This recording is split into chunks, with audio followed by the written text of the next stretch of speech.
Isadora Mendez, 28, a nurse at a public hospital, carried an old pain that never healed. After losing her brother on the transplant waiting list, she vowed to help anyone she could, even without knowing who. One day, she received a call. There was a patient in critical condition, and she was a match. Isadora quietly donated her kidney and returned to work as if nothing had happened. What she didn't imagine was that this gesture would change her life forever. Before continuing, subscribe to the channel and comment where you watch us. Your messages motivate me to bring stories like this. The nurse walked to the room at the end of the hallway, clutching the clipboard to her chest, trying to control her breathing. 3 days ago, she had said yes. Yes to the surgery, yes to donating a part of herself to someone she would never see, whose name she would never know. The phone had rang on an ordinary afternoon, and the voice on the other end was calm but charged with urgency. There was a patient in critical condition, with advanced kidney failure, a rare blood type, and 72 hours to live at most. She didn't even need to think twice, because the decision had already been made long ago, since the day she buried her brother and swore she would do things differently for another family. Isadora Mendez had a smile that hid scars no one saw. She had worked at the public hospital in the West Zone for almost 5 years, known for her infinite patience, her steady hands, and the way she looked people in the eye, as if they truly mattered, and they did. Each patient was a piece of the story she couldn't rewrite, an ending she couldn't change when she was just a desperate sister, sitting in a cold waiting room, praying for a miracle that never came. Andre was her age when he died, suffering from polycystic kidney disease. He spent a year on the transplant waiting list. The incompatible kidney never came. She offered hers, but they weren't compatible. She cried so much that her voice was gone for days. And when she finally managed to speak again, it was to say she would never let anyone else go through that alone. So when they called, saying she was a match for an unknown patient, Isadora didn't hesitate. She signed the paperwork, adjusted the shift schedule, and texted her mother not to worry her too much. The surgery lasted 4 hours.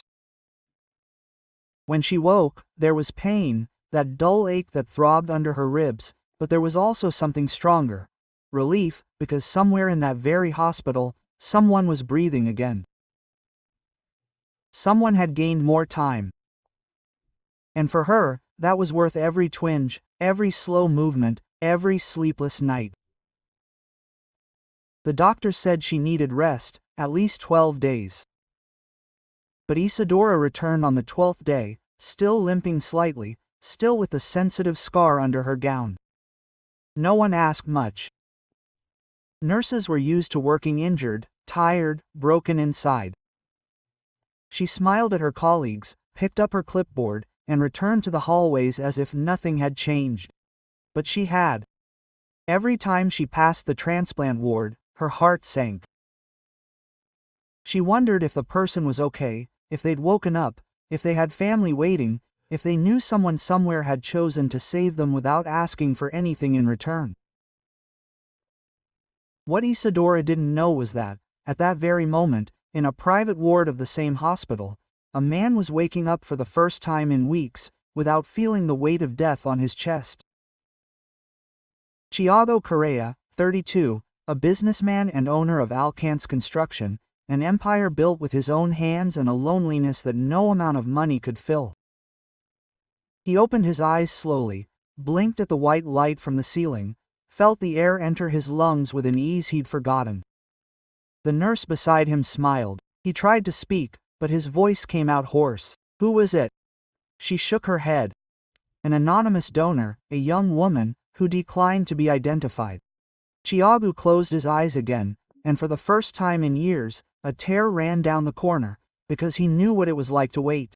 He knew what it was like to watch someone you loved languish in a bed, hooked up to machines, counting the days. And now someone he would never see had done for him what he couldn't do for her. Thiago spent the first few days after the surgery in a kind of silent trance, staring at the white ceiling of his private room, listening to the constant beeping of the monitors, feeling his body slowly react to the new life pulsing within him. Doctors came and went with professional smiles, adjusting medications, asking technical questions, but he barely listened. His mind was stuck on a single question: who was she? Why had she been a woman? Quote, this much he knew. Young, rare blood type, anonymous donor, nothing more, no name, no face, no story, just the certainty that someone had given up a part of themselves so he could keep breathing. He tried to offer money, lots of money, called the transplant coordinator, asked to reward the donor in some way, but the man was firm. She doesn't want anything. She refused any kind of payment or recognition. Thiago remained silent, because it was as strange to him as discovering the sun rose on the wrong side. In his world, everything had a price: land, contracts, loyalties, but this didn't, and it disarmed him in a way no business meeting ever could. In the following days, as he recovered, Thiago began to think about Julia. She would have loved this story, would have held his hand and said something like, "See, there are still good people in the world." Julia had always believed this, even when he doubted it.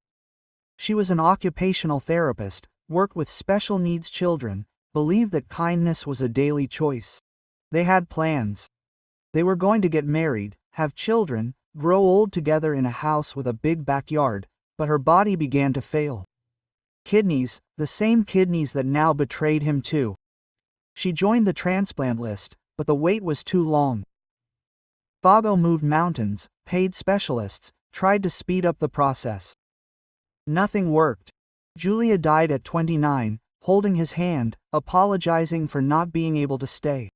Since then, Thiago shut himself away, sold the house they were going to share, bought an apartment on the top floor of a commercial building, and began sleeping at the office more nights than at home. Work became a shield, money became a yardstick. He built buildings, shopping malls, entire condominiums, but never built anything within himself, until his own body began to give up. Kidney failure, requiring hemodialysis 3 times a week. Constant fatigue. The irony was cruel. He was going to die from the same thing that took Julia, and perhaps deep down a part of him felt he deserved it. But then the call came.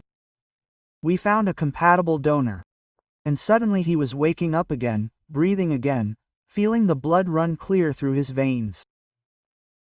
And all because of a stranger who decided his life was worth a permanent scar.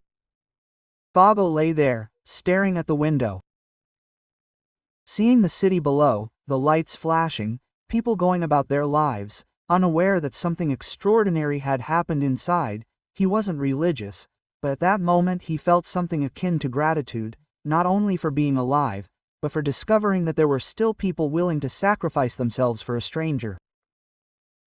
When he was finally discharged, Thiago didn't return straight to his apartment. He asked the driver to stop by the public hospital in the West Zone, the place from which, according to the administrative records he managed to discreetly access, the donor had come. He didn't go in, just stood in the parking lot, looking at the worn facade, the peeling walls, the line of people waiting at the door, and thought, she works here. She saved my life and came back here to save others. Quote. He didn't know why, but he needed to see her. Not to speak, not to thank her, just to see. And that's how, 3 days later, Thiago Correia, now a millionaire, entered a public hospital for the first time, wearing a sweatshirt and a cap, sitting on a cracked plastic bench, pretending to be waiting for someone. And that's how he saw her. She appeared at the end of the hallway carrying a stack of medical records, her brown hair tied back in a crooked ponytail, her white apron stained with old coffee, and a broken pen in her pocket. Isadora walked slowly, slower than she should have. And Thiago noticed immediately. She was in pain. Her right hand instinctively went to her left side every time she took a deep breath or bent to pick something up. He knew that movement. He'd done it in the first few days after surgery. And it was at that moment. Something inside him was confirmed, like a silent certainty that needed no proof.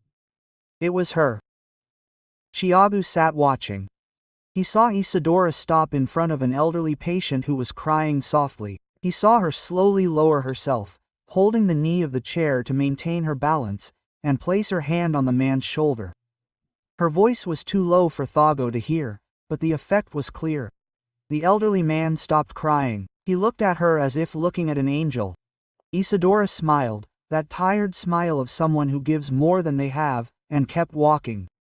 She stopped at the reception desk, exchanged a few words with a colleague, laughed at something Thiago couldn't hear, and then, without warning, she staggered. It was quick. 1 second she was standing, the next, her knees gave way. Thiago stood up on reflex, but another nurse was quicker. She grabbed Isadora by the arm and helped her sit in a chair. "Are you okay?" Her colleague's voice was loud enough for Thiago to hear. Isadora nodded, but her face was pale, her lips colorless, just dazed. "I skipped breakfast." The other woman frowned. "You're back too early." Isadora gave a weak smile. "I'm fine, I swear, I just need a minute." Quote. But when she tried to stand again, her legs trembled, and this time it was Thiago who got there first. He caught her arm before she fell, firm but careful, and Isadora looked up in surprise. Her eyes were brown, tired, filled with an old sadness he recognized immediately. "Thank you," she murmured, trying to steady herself. Thiago didn't let go. "You need a doctor." She shook her head. "I'm a nurse. I know when I need a doctor." Quote. But her voice was too weak to be convincing. The colleague next to her intervened.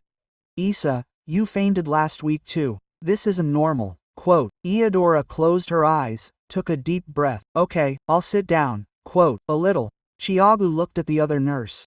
"Where there's an empty room." She hesitated, but something in his posture, the firmness of his voice, made her obey. "Third door on the left." Thiago practically carried Isadora to the room, ignoring the curious looks of patients and staff. When he closed the door, she finally protested. "I don't know you." He pulled out a chair, helped her sit. "You don't need to know me to accept help." Isadora looked at him, trying to process. "Who are you?" Thiago hesitated. "Someone who knows what it's like to recover from surgery and not respect your own body." She frowned. "How do you know I had surgery?" He pointed to the way she held her side. "I recognize the pain. I had a kidney transplant 2 weeks ago." Quote. The silence that followed was heavy. Isadora looked at him, and something passed in her eyes, somewhere between surprise and understanding. 2 seconds later, she looked away. "I'm glad you're better." Her voice was low, too controlled. Thiago sat in the chair next to her. "And you are better?" Isadora gave a weak smile. "I just need to eat right and get more sleep. Nothing major." Quote. But when she tried to get up again, the room spun. Thiago grabbed her shoulders. "You're not okay." She looked at him, and for the first time her eyes shone, not with tears, but with stubbornness. "I'll be okay, I always am." Quote. And that was when Thiago saw it. As she adjusted her apron, the blouse underneath moved, revealing for a second the edge of a white bandage on her left side, just below her ribs, exactly where his scar was. Exactly where the incision for someone donating a kidney was. Thiago's heart raced. He looked at her face, at her exhaustion, at her paleness, at the way she insisted on pretending everything was okay. And did you understand?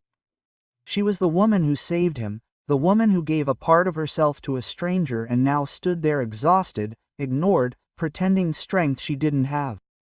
Thiago took a deep breath. "What do you did?" Isadora blinked in confusion. "What do you mean? You donated, didn't you? A kidney to someone you didn't even know." Her face changed. It became rigid, defensive. Quote. "I don't know what you're talking about." But her voice faltered, and Thiago knew she was right. He just didn't know what to do with that truth yet.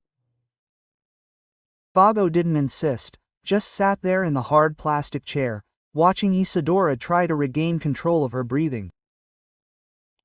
Her face still pale, her hands trembling slightly as she pressed her fingers against the edge of the table.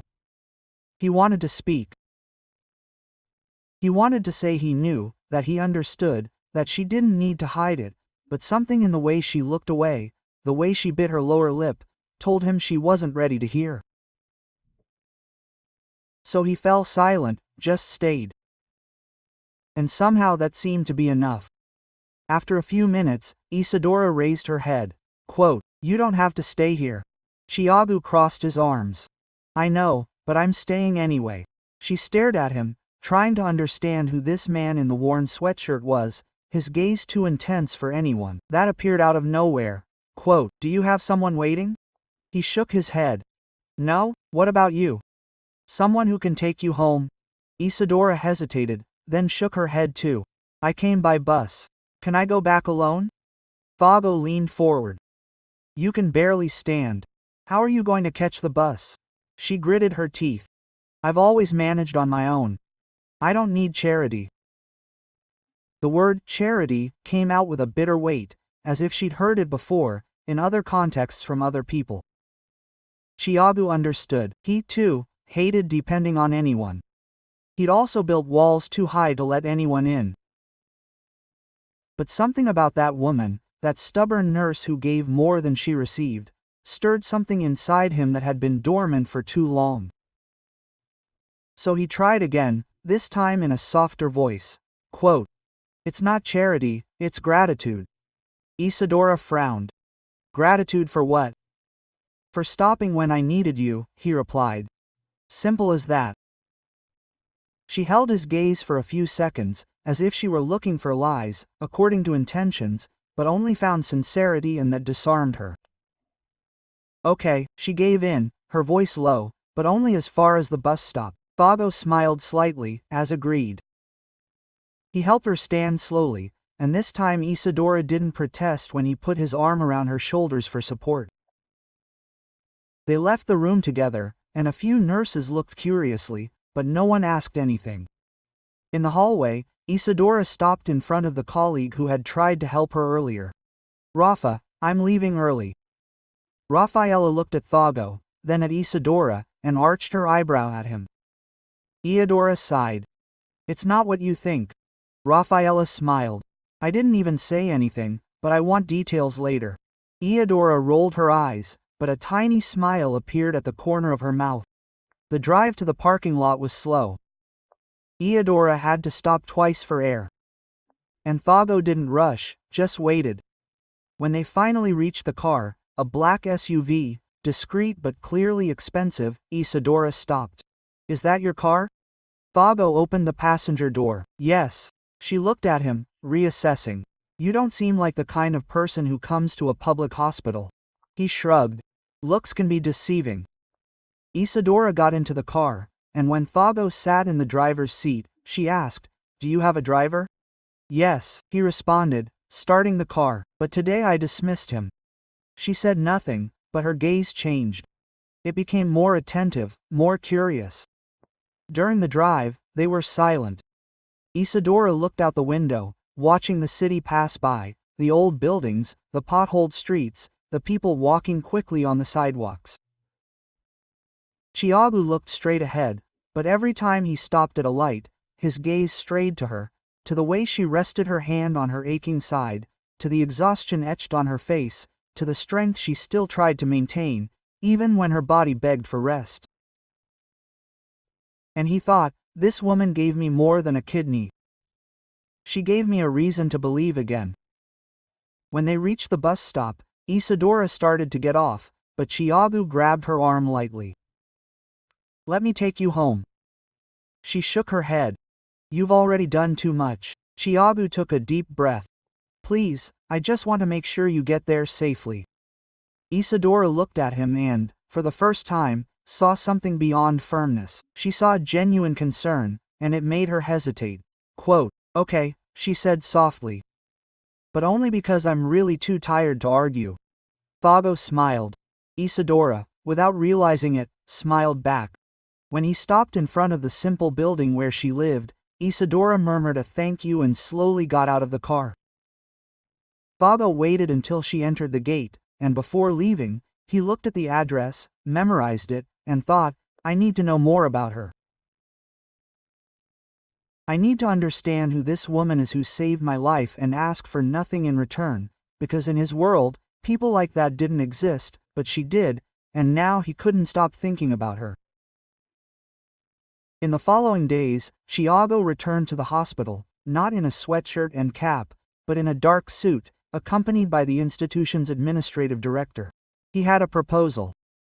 He wanted to finance the renovation of the transplant ward, buy new equipment, and cover procedures for patients without insurance. Word spread quickly. Staff members talked in the hallways. Patients thanked him, unsure of who was responsible. Fago asked for discretion, but it was impossible to go unnoticed. A man of that stature and that presence wasn't easily forgotten. Isadora heard the rumors during her shift. They said a businessman had made $1 million donation, that it would change the hospital's reality, that they would finally have decent working conditions. She listened to it all with the same expression, tired as always, showing little interest. Money solved practical problems, but it didn't solve what really mattered: people's pain, patients' loneliness, the lack of time to look each person in the eye and tell them they were going to be okay. But when she saw Thiago walking down the hallway beside the director, her heart skipped a beat. It was him, the man who had helped her, the man who insisted on taking her home. And now, suddenly, he was there, dressed differently, with a different posture, clearly someone important. Isadora felt her stomach churn. She turned quickly, pretending to be busy with a chart, but it was too late. Thiago had seen her, and when their eyes met, he gave a slight, almost imperceptible smile.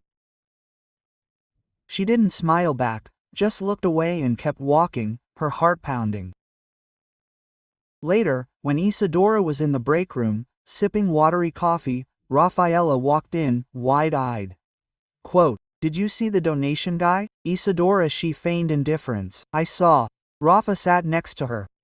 "He's the owner of Alcance Construction, a billionaire. He made his fortune building commercial buildings. And apparently, he had a transplant here a few weeks ago." Isadora nearly choked on her coffee. Rafaela still didn't notice. Quote, "I think that's why he wanted to help. You know how it is? Rich people who go through hardship become charitable." Isadora didn't answer. She just stared at the dark liquid in the plastic cup, trying to process it. Thiago Correia, CEO, millionaire, and kidney transplant recipient. The pieces began to fit together in her mind, but she didn't want to believe it. It couldn't be him. But when she closed her eyes, she remembered the way he had looked at her that day, as if he knew something she hadn't said. She remembered his question, "You donated, didn't you?" And the way he waited, without forcing an answer, as if he already knew the truth. 2 weeks passed. Fago kept showing up at the hospital, always with some excuse. Meeting with the board, monitoring the work, visiting the patients who benefited. But Isadora knew he was looking for her. She felt his gaze in the hallways, turned the corner and he was there talking to some doctor, but his eyes followed her. It wasn't stalking, it was attention. A constant, silent attention that made her uncomfortable and curious at the same time. Until one day he approached her directly. Isadora was leaving her night shift, exhausted, her back aching and her feet swollen inside their old sneakers. Thiago was leaning against his car, waiting. She stopped a few feet away. "What do you want?" Her voice came out harsher than she intended. Thiago shoved his hands in his pockets. "Talk about what?" "You know what?" Quote. Isadora crossed her arms. "I have nothing to talk to you about." He took a step forward. "You saved. I just wanted to thank you." She shook her head, her eyes burning. "I didn't do it to be grateful. I did it because it was the right thing to do, and you don't owe me anything." Chiagu took a deep breath. I know I shouldn't, but I wanted you to know that it meant everything to me. Isadora looked at the floor, biting her lip. I did it for myself, for my brother, for all the people who didn't have a chance. It wasn't personal. Her voice trembled at the end, and Thago noticed. It was personal, yes, he said quietly. Because you gave a part of yourself, and that's no small thing. Isadora finally looked up, and this time she couldn't hide her emotion. If you know who I am, then you know I don't want recognition, I don't want to be seen, I just wanted to save someone, and I did. It's over. But it wasn't over. Chiagu knew it. Isadora knew it too, because since that day in the hallway, something had changed between them. An invisible, undeniable connection that neither of them knew how to handle. Chiagu took another step, closing the distance. Leave it, I'll at least invite you for coffee. Isadora almost laughed. Quote, you don't give up, do you? No, when it matters, he replied. And you matter. The words hung in the air, heavy, full of meaning. Isadora looked at him, at this man who had everything, but who looked at her as if she were the only thing that made sense.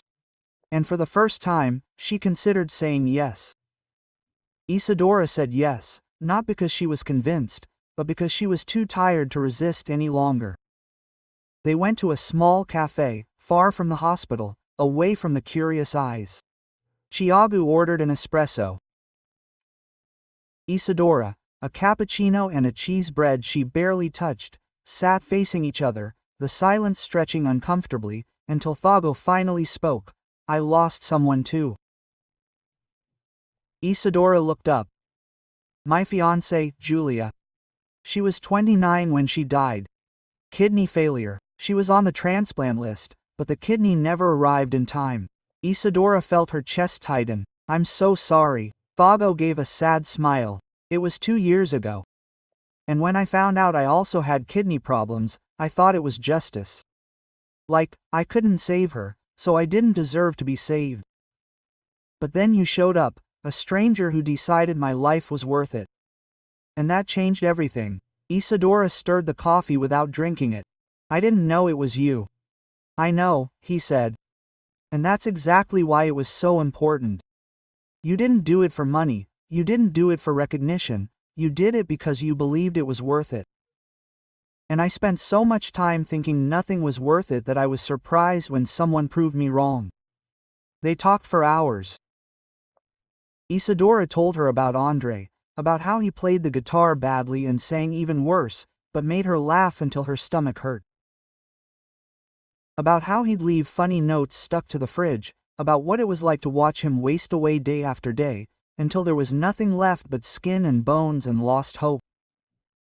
Chiagu listened in silence, nodding every now and then, understanding every word because he'd experienced the same thing on the other side. When they finally left the cafe, it was already night. Chiagu offered a ride again, and this time Isadora accepted without protest. On the way, he asked, have you ever thought about doing something other than nursing? Isadora frowned. What do you mean? I don't know, work somewhere where you don't have to kill yourself every day? She laughed humorlessly. Nursing isn't about not killing yourself, it's about saving whoever you can before losing yourself in the process. Thago looked at her. Quote, and you're losing yourself?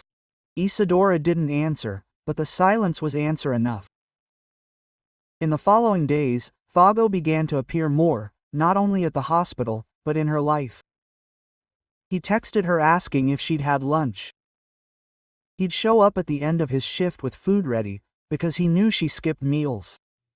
He'd leave discreet flowers at the front desk, always white freesia, her favorite flower he'd discovered in a casual conversation. Isadora tried to resist, but it was hard. Hard to ignore someone who paid attention to details no one else noticed. Hard to refuse help when your body was screaming for rest. Rafaela, of course, noticed everything. Quote, you're dating the billionaire and you didn't tell me? Isadora rolled her eyes as she organized the medications in the cart. We're not dating.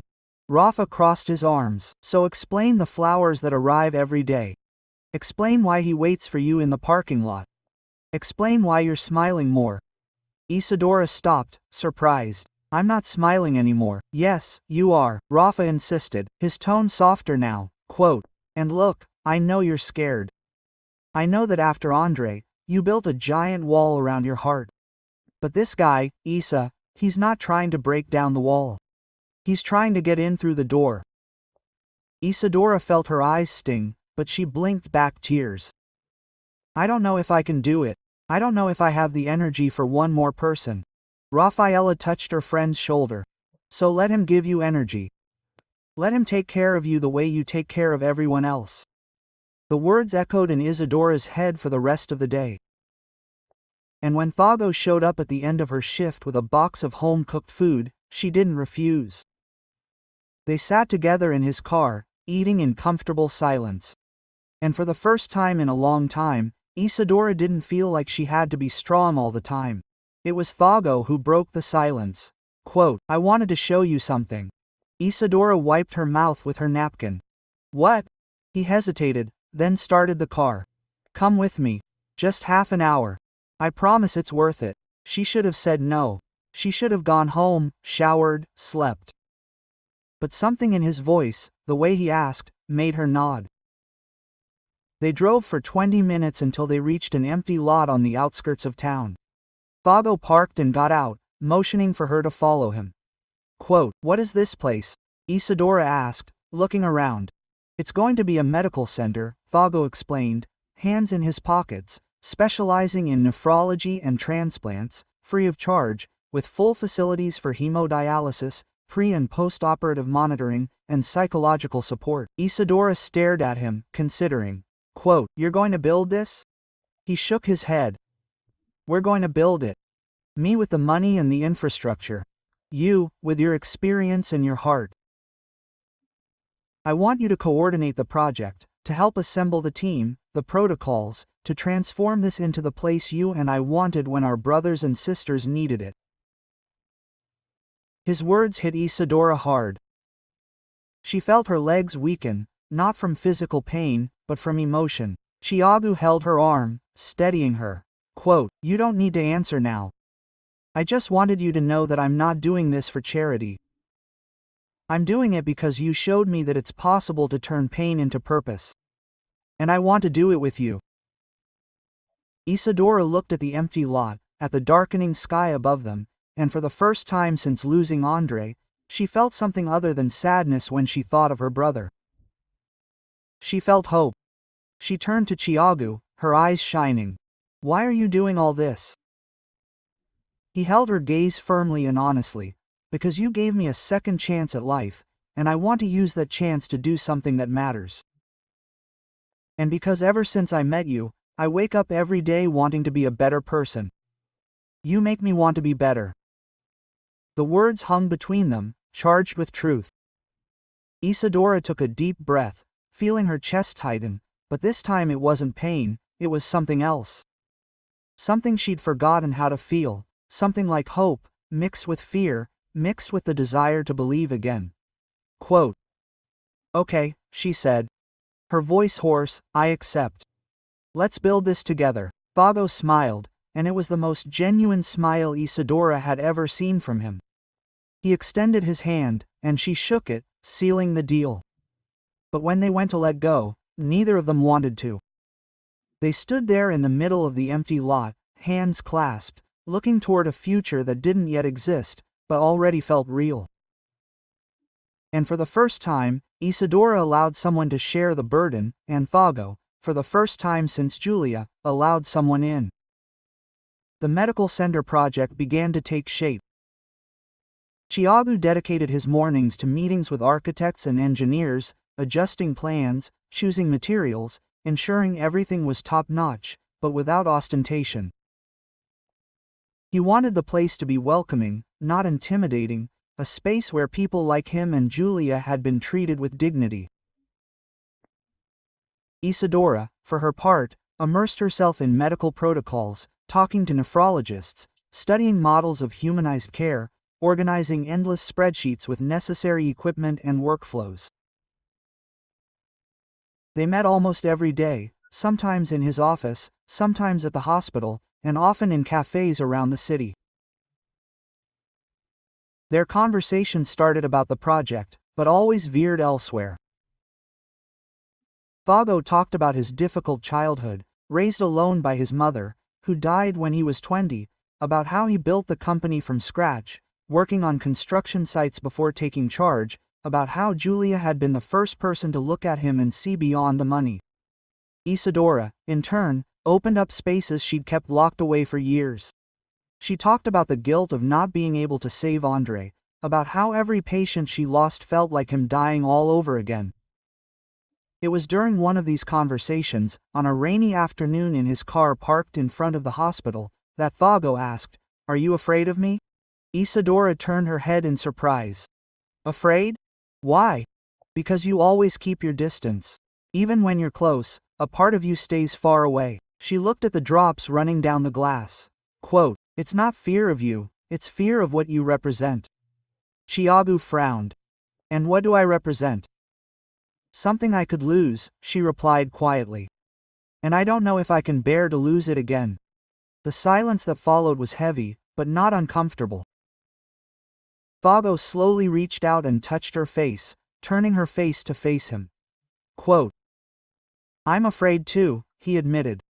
"I'm afraid of not being enough, of you looking at me and seeing only the guy with money, not the guy who still wakes up in the middle of the night thinking about you." Isadora felt her heart race. She didn't want this to happen. She didn't want to feel what she was feeling. But when Thago leaned in, closing the distance between them, she didn't pull away. His lips touched hers with a gentleness that surprised her, as if he were asking permission every second.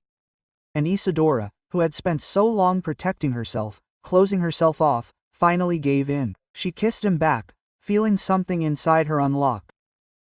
When they parted, they were both breathing raggedly. Thago rested his forehead against hers. Quote, "I won't hurt you," he whispered. "You can't promise that," she replied. But her voice was lacking conviction. He held her hand. Quote, "I can promise I'll try every day." Isadora closed her eyes, feeling the tears well up. Thago wiped them away with his thumb without saying anything, just holding her as the rain fell outside. In the weeks that followed, their relationship intensified, but in a different way than Isadora expected. Thago didn't try to rush her, didn't demand definitions, just was there. He'd show up with coffee when she had a double shift. He'd send her silly messages in the middle of the afternoon just to get a smile. He'd take her to see the progress of the construction and ask for her opinion on every detail, making sure she knew the project was as much hers as his. And little by little, Isadora began to let her guard down. But the outside world wasn't so kind. The first story appeared in a local newspaper gossip column, a millionaire CEO seen with a public hospital nurse, romance, or gratitude. The photo was blurry, taken from a distance, but the two were clearly recognizable leaving a restaurant. Isadora's stomach dropped when Rafaela showed her the news on her cell phone. Quote, "This is going to turn into a circus," Rafa warned worriedly. And that's exactly what happened. Other publications began to speculate. Some painted Isadora as the romantic heroine, the humble nurse who won the CEO's heart. Others were cruel, insinuating she had planned the whole thing, that the donation had been a calculated ploy to get close to a wealthy man. One particularly nasty blogger dug into her past and wrote a piece suggesting Isadora had a savior complex because of her brother's death and was using Thago to fill the void. Isadora read it locked in the hospital bathroom, her hands shaking, her breath short. When she came out, Thago was waiting outside. He had seen the story too. He tried to touch her, but Isadora backed away. Quote, "I can't handle this," she said, her voice cracking. "I didn't want this. I just wanted to help. And now they're saying I'm a gold digger, that I set it all up." Thago clenched his fists. "I'm going to sue. I'll shut down every single one of those websites. It's no use." Isadora interrupted, wiping away tears angrily. "The more you react, the more they'll talk. And I wasn't born to live like this, with people judging me, investigating my life." Thiago took a deep breath, trying to control his anger. "So tell me what you want." Isadora looked at him, her eyes red. I want everything to go back to the way it was before, but we know it can't. She turned and walked away, leaving Thago alone in the hallway, heartbroken and unsure how to fix it. And for the first time since waking up from that surgery, he wondered if being alive was worth it, if it meant losing the only person who gave life meaning. Isadora asked to be taken off the hospital. It wasn't official sick leave, but the coordinators understood. She was exhausted, emotionally destroyed, unable to pretend she was okay while caring for others. She spent the next few days locked in her small apartment, ignoring calls, turning off her cell phone, leaving the curtains closed. Her mother tried to visit her, but Isadora texted saying she just needed time. Rafaela insisted, showed up with food, forced the door until Isadora opened it, and found her friend on the couch in her pajamas, with dark circles under her eyes, her hair unwashed. Quote, "You can't lock yourself away forever," Rafa said, sitting next to her. "I can try," Isadora murmured. Rafaela sighed. Quote, "He's looking for you. He called the hospital 3 times yesterday, sent flowers again." Isadora closed her eyes. "I don't want flowers. I don't want anything from him. So give me back the kidney," Rafa replied, his voice harsh. Isadora opened her eyes in shock. Rafaela continued. Softer now. Quote, "Isa, you gave a part of yourself to save a guy you didn't even know. You did it because you believed it was right. And now that he's trying to reciprocate, you push him away because you're afraid of what people will think. Since when do you care about that?" Isadora felt her throat tighten. Quote, "It's different, isn't it?" Rafa insisted. "You're just afraid of being happy, afraid of letting someone in and then losing them like you lost Andre. But love doesn't work that way, Isa. You can't control it. You can only choose whether you'll try, or you'll live in fear for the rest of your life."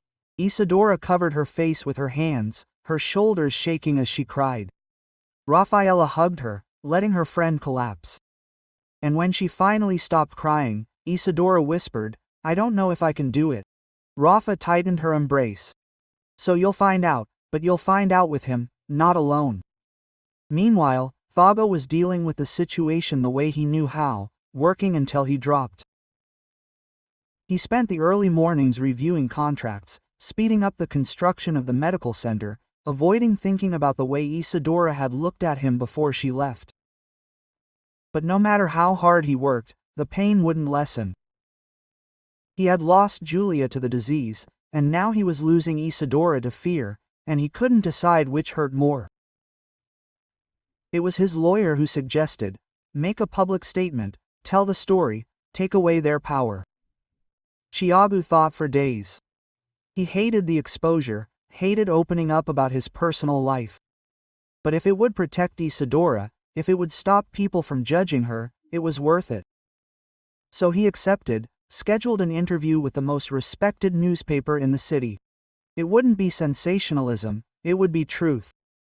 The interview aired on a Thursday night. Thiago appeared in a suit, serious, but with the tired eyes of someone who hadn't slept properly in weeks. The reporter asked careful questions, and Thago answered everything. He talked about Julia, about the disease, about the anonymous donation that saved his life. And then, for the first time publicly, he spoke about Isadora. He didn't mention her name, but he made it clear. "I didn't seek her out of self-interest, it wasn't calculation, it was gratitude that turned into respect, and respect that turned into something more. She gave me life when I was dying, and I just wanted to give back, but the world wouldn't let me. They turned kindness into gossip. And I won't let them do that to her." The reporter asked, "Are you in love with her?" Thago didn't hesitate.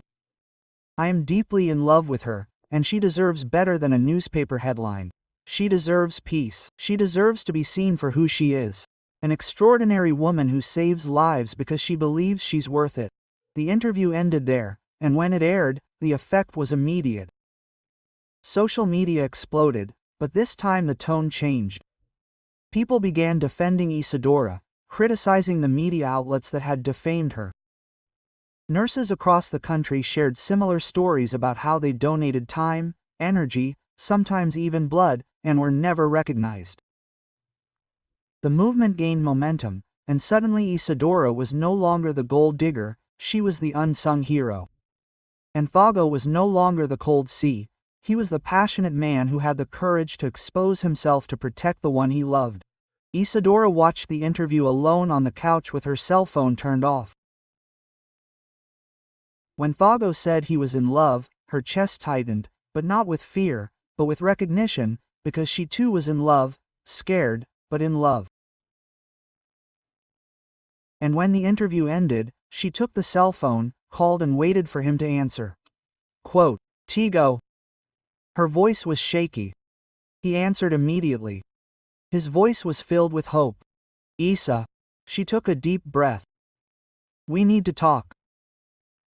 They met at the same cafe where they'd first spoken, but this time the mood was different. There was no more hesitation, no more disguise. Thiago arrived first, sat at the table in the back, his hands nervously fiddling with his paper napkin. When Isadora entered, he stood up instinctively. She looked different. Her hair was loose, her expression lighter, but her eyes still held a sadness he recognized well. They sat in silence for a few seconds before Isadora spoke. I saw the interview. Thago nodded. I needed to do something. I needed to protect you. She gave a weak smile. You didn't have to expose yourself like that. You did, he insisted. Because you matter more than any image I want to maintain. More than money, more than the company. You made me want to live again, Isa, and I won't let them destroy you. That's why. Isadora felt her eyes sting, but she held back the tears. I was scared, she admitted. Scared that you would leave. Scared that this would all be temporary. Scared that in the end I would be alone again, only this time it would hurt even more. Quote. Thiago held out his hand across the table, and Isadora took it, intertwining their fingers. I'm not leaving, he said firmly. I've spent the last few years of my life building things that don't matter. Buildings, contracts, numbers and bank accounts. But you showed me what really matters. I won't give up on this, I won't give up on you. Quote. Isadora squeezed his hand, feeling the firmness, the certainty, and for the first time, she allowed herself to believe. I don't want to give up either, she whispered. I just need you to understand that I'm not strong all the time, that there are days when I'll fall apart, that there are days when I'll remember Andre and won't be able to get out of bed. Thiago leaned forward. Then I'll be there. Not to fix it. Not to solve things, just to stay, because that's what we do when we love someone, Isa, we stay. The word, love, hung suspended between them, and this time neither of them shied away. Isadora looked into his eyes and saw everything she needed to see. Sincerity, fear, hope, love. All mixed together, all real. I love you, she said. And it was the first time she'd spoken those words to anyone since losing her brother. Thiago smiled, his eyes shining. I love you too, and I won't stop loving you just because it gets difficult. They left the cafe hand in hand, and for the first time, they didn't care who was watching. They walked the streets, talking about the future, about the medical center that was almost finished, about how they would manage it together.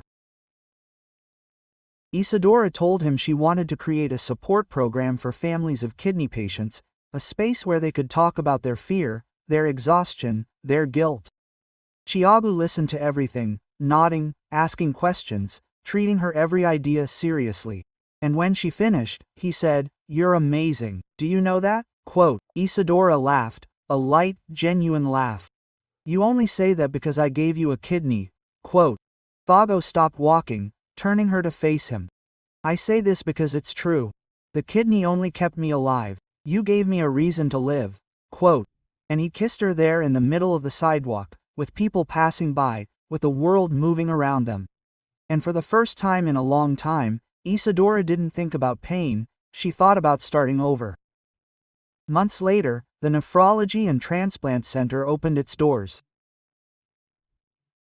The opening was low-key, without spotlights or politicians making speeches, just patients, family members, doctors, and nurses. Isadora stood at the entrance, greeting each person with a genuine smile, explaining the services, introducing the team she herself had assembled. Thiago stood in the back, watching proudly, not because he had built this, but because she had turned bricks into hope. At the end of the day, when everyone had left, Isadora and Thiago were left alone in the empty lobby. She looked around at the bright walls, at the framed photos of donors and recipients, to the sign at the entrance that read, "Every life matters." "We did it," she murmured. Thiago put his arm around her shoulders. "We did it, and this is just the beginning." Isadora rested her head on his shoulder, tired, but happy. Happy in a way she no longer knew was possible. And when Thiago kissed the top of her head, whispering that he loved her, she responded in kind, with the certainty of someone who had finally found where she belonged. A year and a half after the medical center opened, Isadora was in his office reviewing charts when Thiago walked in without knocking. She looked up, ready to protest, but his expression stopped her. He was holding a small box, his eyes shining in that familiar way. Isadora frowned. Quote, "What have you done now?" Thiago gave a nervous smile. "Nothing yet. But I want to do something, if you let me." He approached, and as he knelt in front of her, Isadora felt her heart race. "Isa, I've spent my whole life building things, buildings, companies, fortunes, but none of it made sense until you.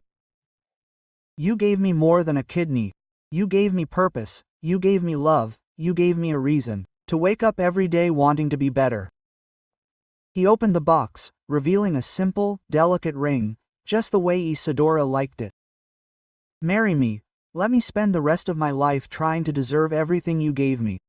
Isadora covered her mouth with her hand, her eyes filling with tears. She couldn't speak for a few seconds, just nodded repeatedly, until she finally managed to whisper, "Yes, I will." Thiago stood up, placed the ring on her finger, and kissed her, holding her face in his hands as if it were the most precious thing in the world. And to him, it was. When they parted, Isadora looked at the ring, then back at him, and smiled. Quote, "You know I'm going to make you work at the medical center every weekend, right?" Thiago laughed. "I'm counting on it." She hugged him tightly, hiding her face in his chest, feeling his heart beating steadily, the heart she had helped save, the heart that was now hers too. The wedding was small on a Saturday afternoon in the garden behind the medical center. Just close family and close friends. Isadora's mother cried throughout the ceremony. Rafaela was the maid of honor and gave an emotional speech about how she had seen her friend close herself off from the world and now was seeing her open up again, finally allowing herself to be happy. Thiago invited a few company employees, but he insisted on the entire medical center team being present, because it was they, along with Isadora, who had given new meaning to his life. During the party, Isadora and Thiago escaped for a few minutes, walking to a tree they had planted together months ago. It was still small, but growing strong. Thiago had insisted on planting something alive, something that would continue to grow even after they were gone. Isadora touched the thin trunk, smiling. Quote, "It's bigger." Thiago put his arm around her waist, "Just like us." Isadora rested her head on his shoulder. Quote, "Do you think Andre would like you?" Thiago thought for a moment. "I hope so. But if he didn't, he'd have to swallow it, because I'm never leaving your life again." Isadora laughed, wiping away a tear that had escaped. "He'd like it, he'd say you're stuck up but kind-hearted and he'd make a joke about you stealing his kidney." Thiago smiled imaginingly. "You seem like a nice guy." He was, Isadora confirmed, her voice breaking. "And he'd be happy to know that I'm finally truly happy." Thiago turned her to face him. "And you, are you really happy?" Isadora looked into his eyes at the man who had entered her life in the most unexpected way possible, who had turned everything upside down, who had insisted on staying even when she tried to push him away.